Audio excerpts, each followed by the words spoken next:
Assalamualaikum.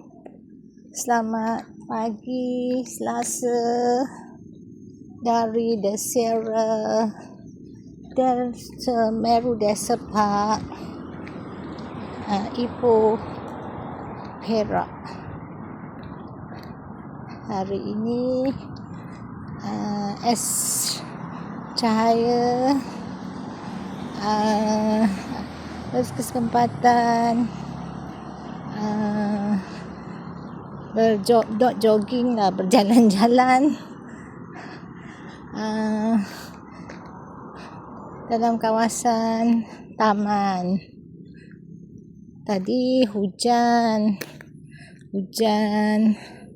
renyai-renyai, tapi alhamdulillah dah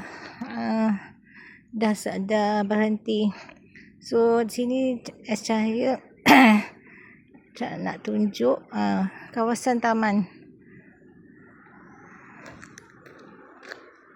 di mana es cahaya just have a morning walk lah, santai-santai lepas menghantar cucu ke tadika.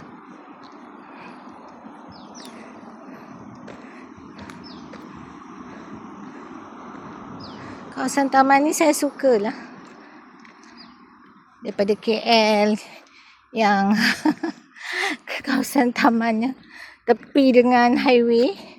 Sini pun tepi jalan tapi not many cars. Ada nampak bukit-bukit. Very green lah. Green area. Di situ dah hujung dah. Dekat kondo tu dah tak ada rumah lah.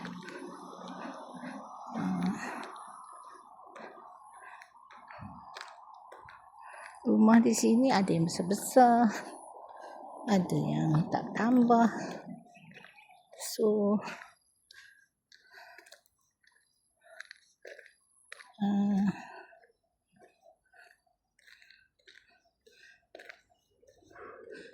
saya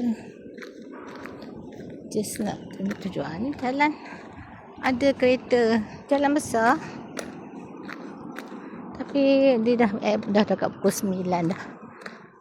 Tak ada dah kereta. Ini jalan yang ni deretan rumah yang facing the main road.